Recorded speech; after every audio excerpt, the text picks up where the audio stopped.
Alright, so I've churned out a few of these. I wish I could turn off that line.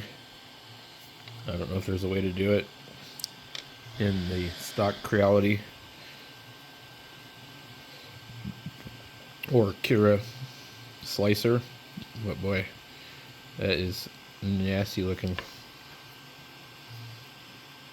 So these are the first ones I printed, I think. And then I printed some more. Little crap here and there. So these are legs for a Yaesu ft101. But I'm printing them for a friend who has a Drake. And so there I am. Printing some more. I just, the print is 2 hours and 5 minute print. Print time.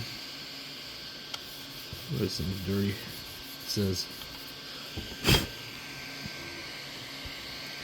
It says 2 hours and 1 minute with 24 minutes remaining. I've been printing them. I had to screw around with the Z offset quite a bit because it was like, yeah, it's kind of bad.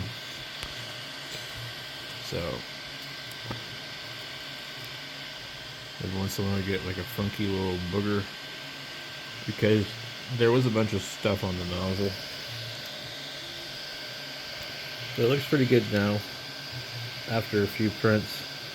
And I'm using this crap here. I really don't like this stuff.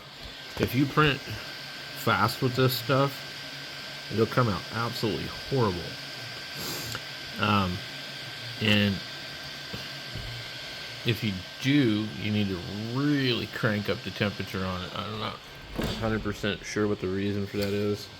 It says 230 to 250. The bed is like, whoa. 80 to 90.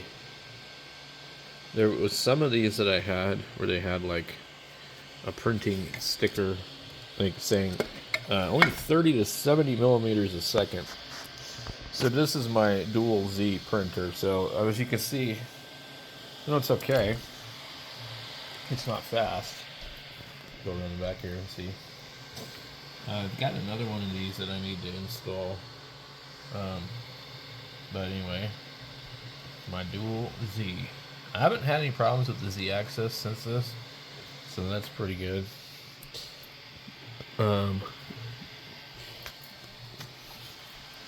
using this gouged up print bed, and I gouged it even myself too, so I definitely don't want to use my PEI bed that's in perfect shape on this printer. This thing, every time I go to use it, it's like the Z offset seems to be different. It's not shifting, it just seems like it's wrong. So, like right now, I'm at negative 2.27, and I had it all the way to negative 2.35, and that gouged the bed in one spot. I'm not sure if it's taking a mesh or not. This is factory software. I've done the auto leveling. I'm using the Creality slicer for the Neo. I don't know if it is or not. I don't know if there's a way to tell that. I guess if I go look at the sliced profile and see what the G code was, then I probably could get a better idea. But I just wanted to do some printing with this thing and try and use up some of this filament. This stuff really sucks bad. It's just really old. I think it's like 10 years old. So anyway, time for me to go to bed. I'm done with this crap. And this print should be done here in a short amount of time, so we won't worry about it too much. Be interesting to see if it really does take another 21 minutes. That's an awful long time to print the tops of these, but maybe. So then when I slice these, I don't think that's the pattern I picked for the infill. I have it set to cubic, or not grid, cubic. Yeah. I think that's actually part of the pattern. Anyway, we're done for the night.